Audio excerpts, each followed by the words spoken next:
Hey guys, Simon here from Wild Earth, and today I'm here to talk to you about how to pack for a multi-day overnight backcountry trip. First, I thought I'd mention the bag itself and a few general rules for packing for the backcountry. And I've been using this 38-litre Mutant Osprey bag. Now, it is a bag that's designed a bit more for kind of mountaineering or climbing expeditions. However, it is super comfortable, and with any bag, that really is the main piece of criteria. If you can wear it for a long period of time with weight in it and be comfortable, that's the feature you're looking for. Everything else comes secondary. In general, when you pack a bag for a longer trip, you want to be putting softer, lighter goods at the very bottom of the bag, your heavier pieces in the middle, and things you might need quick access to towards the top. And that goes for whether you've got a small bag like this or a much larger bag like 60 or 70 litres. However, I find with a smaller bag, it means I think more about what I bring, so I take less with me and carry less weight, and it makes my whole trip and all the hiking much more enjoyable. So in this video, I'm going to share with you a few tips of how you can condense down what you take with you on a backcountry trip, and therefore hopefully have a better time hiking. And I find a bag of this size can do me for probably up to a 3, maybe even a 4-day, multi-day backcountry hike. The first thing I'm going to pack is my water bladder, and that is partly just because once the bag is full, it's pretty hard to slide it in down the back there. And I would highly recommend having a water bladder like this for any kind of multi-day hikes. It just makes it a lot easier. You don't have to put your bag down to get water out. You don't have to kind of store your bag externally. It can just be in the back of the bag, drinking through the hose when you need it. One recommendation with a bladder is I would go for like a 3-litre bladder, even if you're not going to fill it. What I find is I want to fill my bladder up to kind of 2 or 2.5 litres, and that means the whole thing just kind of lays a little bit flatter in my bag and packs a little bit better. And depending on the trip you're going on, you might find that you just don't need to take that much water with you. If you plan accordingly and know you're following creeks, streams, or kind of lakes, you can refill all the time. That just means you carry less weight with you. So that's why the second thing I'm going to pop into my bag is a water filter. This is a Katadyn B3. I think this is the best water filter on the market. It's lightweight, really easy to use, and very packable. As I mentioned earlier, you do want those kind of softer and lighter but bulkier items towards the bottom of your bag. So that makes it perfect for your sleep system. These are also items that you're not going to need quick access to during your hike, and only really need them at camp when you can kind of empty your whole bag out. This is also an area where you're going to be able to save yourself a really good bit of space and weight if you're willing to invest in some good gear. For example, here, in the last couple of years, I've upgraded to the Sea to Summit Spark. This sleeping bag is rated for men down to -8, packs down to about 6 litres, and it does that because it's an 850 loft fill, so that's a really warm loft that packs really small, and it weighs like 600 grams. Upgrading this sleeping bag has meant that I've gone from using like a 60 or 70 litre bag on overnight hikes down to a 38 or 40 litre, because it's just saved me so much space.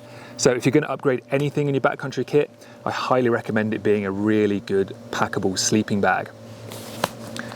I've also got my Nemo Tensor here, which again is just a nice little sleeping pad. There's lots of options of those on the market, but of course it does pack down pretty small as well and is nice and light. For me, for my sleep system, that's really it. You can get lots of really nice lightweight pillow options if you want to take those.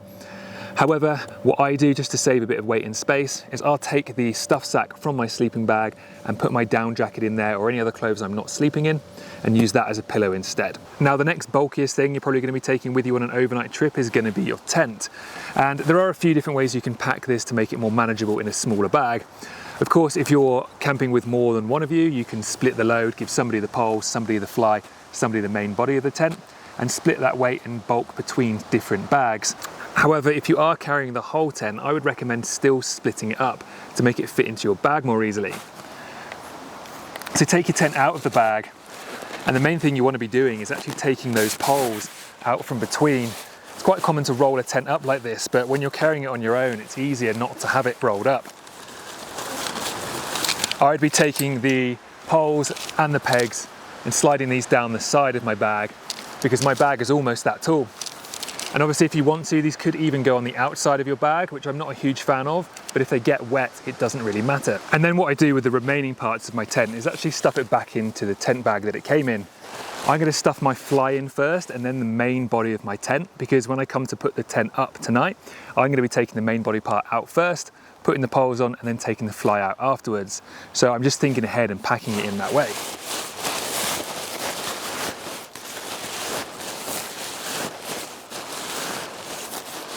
What you can do as well, if you think the weather's not going to be great and you're going to be caught out in some rain, you can even put this fly into a waterproof dry bag, because that's the thing that's going to really be getting wet overnight. So that way when you pack up in the morning, you're not going to be packing up your fly and the body of the tent together and getting that wet as well.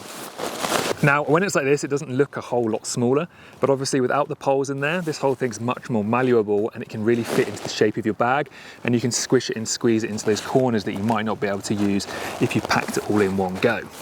One extra little accessory I'm going to throw in with my tent as well is a footprint.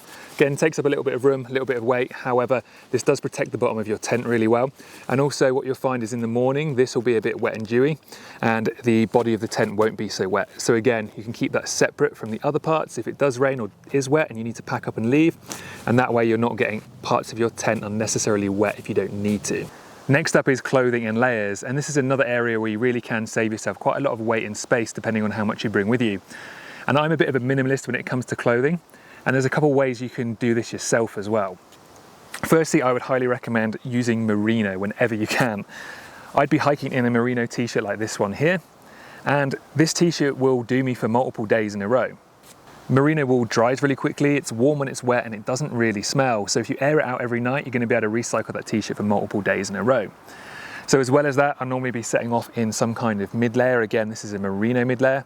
And trousers that I'd be wearing would be a quick dry pant, or if you really want to save some space as well, I want to be able to switch between shorts and trousers, get a pair of zip-offs. They don't necessarily look like the coolest thing ever, but you can just keep that little bit of fabric inside your bag, and then if you need to zip that on when you get to camp at night, you don't have to carry a whole second pair with you. However, on top of the clothes I'd be wearing, I do also take some other layers with me. One thing is a really good down jacket. Again, if you can get a good quality one, it's going to pack a lot smaller. This one here is from Arc'teryx, and it's the Arc'teryx Cirium. Again, it's 850 loft, meaning it packs down to be really, really small. On top of that as well, I'll always be taking a Gore-Tex shell with me. This is the Beta lightweight, so again, lightweight, really packable and very, very waterproof. So a combination of these two layers on top of the layers that I've got now are going to keep me warm and dry, especially when I camp in the evenings. I am also taking some spare clothes with me inside this little Osprey packing cube.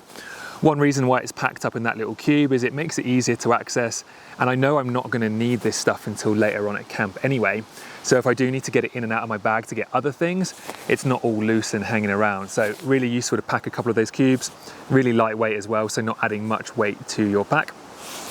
Inside there I have a pair of merino socks, a spare pair of pants, and merino base layers, a long sleeve and a set of trousers. Those merino base layers I can wear at camp if I'm a bit cold, or at night time when I'm sleeping, or if I need to dry out this other merino t-shirt. And of course, those merino socks are going to be for me to switch in and out. If one pair gets wet, I can hang them on the back of my bag as I'm hiking and wear the spare pair. And by that point, they dry quickly because they're merino, and I can just switch back and forth throughout the hike, and they're not going to smell too bad. Obviously, depending on who you are as a hiker and how much weight you want to carry, you might want to throw a few more things in there as well. Because I'm wearing those quick dry trousers pretty often when I hike anyway, I'm not always too concerned about waterproof trousers, especially out here in the Rockies. If it rains, it tends to rain suddenly and hard and then kind of stop. But that might be something else you want to add into your bag as well, just a pair of waterproof pants. A couple of other bits as well. I have a set of gloves, obviously to keep those hands warm, especially when you're starting off a hike in the morning. You're probably going to want to put these on first thing in the morning.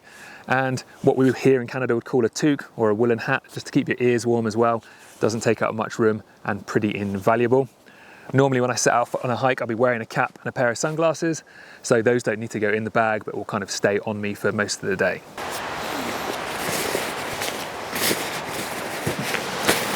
Try and leave this waterproof a little bit closer to the top, because that's something you might need whilst you're on the hike. Now when you're out in the backcountry, you're most likely going to want some warm food in the evenings, so you're going to want to take a bit of a cook set with you. The cook sets can be quite bulky, however, you want to get one that utilises the space and kind of stacks inside itself. So this set from MSR here is more than enough stuff to feed 2 people. And inside here, you're going to have an array of different things. You've got a nice big pot here to boil water in, or you can cook directly in there. We've got 2 bowls, we've got the 2 mugs, and also as well I've added in a few extra bits by stuffing in a couple of sporks and forks to eat with that it didn't come with. And then inside here as well, you don't want to waste any space. So inside these little cups here, we have got our burner inside this one. That's just a little burner that screws on the top of the canister. Probably one of the lightest ways you can take a cook set. And then inside this one here, I have made the effort to put in a couple of lighters. I've put in two because often lighters don't work and it's very sad if you can't light your stove, so always have a backup. And as well, a couple of other bits for cleaning.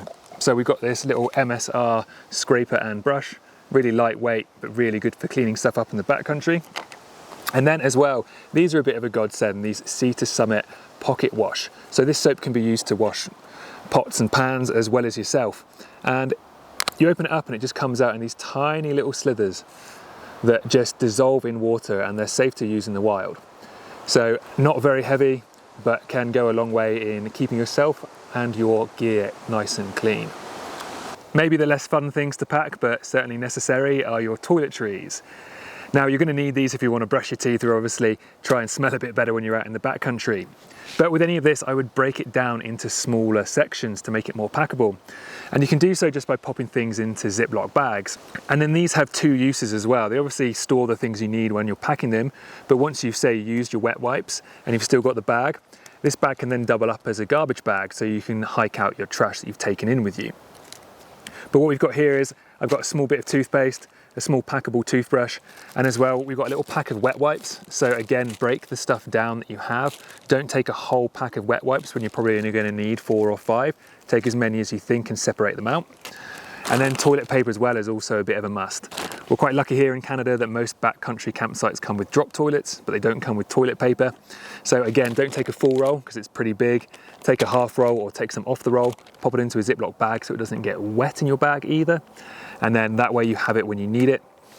These things are probably going to be in the top of my bag in a smaller pocket, just so they don't get mixed up and I can get this if I need it on trail. One other little tip for you as well is invest in some small little containers like this. Like this is a little pot with a little screw on lid, and this is where I'm keeping my sun cream. In this little pot I can fit in enough sun cream for a couple of applications, so that will see me through probably a couple days, maybe 3 days. But depending on how long you're going away for, you can obviously get pots that fit certain amounts of cream depending on what you need. Food. Now obviously that is a pretty important one and can really be important for morale on a backcountry trip as well. So if you're going to carry anything extra, I'd recommend it be something nice to eat. But anything dried is obviously super lightweight. Anything you can just add water to and rehydrate is really what you want to go for. And for me, that's really the thing that's going to change if I'm going for a 2-day, 3-day or a 4-day. It's the amount of food that I'm carrying. But again, anything dehydrated is going to save you some space and some weight. And again, take things out of their packets and separate them into little Ziploc bags. Again, you can use the Ziploc bag for trash, and 4 or 5 bars inside that little pack is taking up a lot more room than if you keep the box and try and put that in your backpack. It is starting to look pretty full in there, but you can see I have got a bit more space in there as well. I've got a little bit of food, but I could definitely fit some more food in there if I was going for a few more days as well. And if I was hiking with somebody else, this cooking pot, the tent, and a couple other bits would be shared across the 2 bags as well. But everything else I think is pretty small or I need quick access to, so it's going to be in the top pocket of the bag here, or I've got this little pocket here as well for just kind of valuables, things like keys and stuff like that.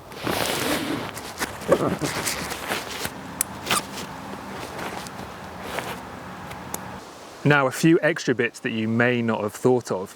Some of them are pretty obvious, like say a head torch here. That's obviously really useful at camp at night time. This is a rechargeable one, the Petzl Swift. Super useful. Bring spare batteries as well if you're going on a longer hike. A waterproof cover for your bag. As I mentioned before, I find in the summer here, I don't tend to get caught in rain too much out in the Rockies, but it's good to have at all times to throw over your bag. If you're going somewhere that is notoriously wet or there's a lot of rain in the forecast, I would highly recommend lining your whole bag with a big trash bag or garbage bag. Put that in first and then put everything inside that just to make sure it stays dry, because even though these waterproof covers are good, they're not going to keep all the water out. Something you definitely should be taking with you is a first aid kit. So inside there we've got a few things like antiseptic wipes, plasters, little bandages and tape, great for blisters or any kind of small injuries. And then an emergency blanket. This obviously is great if one of you does get injured and you need to wait for a rescue and you need to stay warm, or if you're out there on a particularly cold night, you can actually pop this underneath your sleeping pad for a bit of extra warmth and just insulate you from the ground a little bit more. Another thing that I really think is worth carrying as well if you're going out into the backcountry is a kind of dedicated SOS device. This is the Garmin InReach. The battery on this thing lasts forever. It doesn't need to go inside your bag. In fact, it should go on the outside of your bag so it gets a clear view of the sky for satellite connection. And that way, if you get into any trouble, you've always got communication on you. Really valuable investment. And then we've got a pack of cards. A pack of cards, obviously super lightweight, don't take up a lot of room, and you can play like a million different games. So a great way to pass an afternoon by a lake or at a camp around the fire. Something else I'd highly recommend as well, taking with you, is a multi-tool like this. This is the Leatherman Signal. So it's got lots of different things on there, like obviously the pliers, it's got blades on there, but the nice thing about the Signal as well is it actually has a flint. So I can spark a stove with the flint on this knife. So again, if those lighters fail or if they're not working, I've got another backup option. So super useful yet again. All of these things are going to pop into the top of my bag just so they don't get lost in amongst everything else. One last thing, which is a bit of a luxury, I suppose, is a power bank. I often travel with quite a bit of camera gear and I do want to recharge some of that as I go. So these can be quite heavy. So if you want to bring one, try and bring one that's not too big, but that will probably charge my phone maybe 5 or 6 times, or it will charge my Garmin InReach, or my camera batteries, or lots of other things. So it can be worth taking, but a bit of an added luxury. So there you have it. That is everything that I take with me on a 2 or 3 night backcountry trip, all condensed down into a nice lightweight package to fit into a 38-litre bag. If I'm going a bit longer, I take a bit more food, and obviously if you want to go further and carry more, you can always grab a bigger bag. Hopefully some of those tips were useful for you. If you've got any more, leave them in the comments below. I'd love to hear them. However, if you do have any further questions about what gear to take on your trip, pop on down to a Wild Earth store and the guys there will be more than happy to help you out and really help you tailor the gear to your specific trip.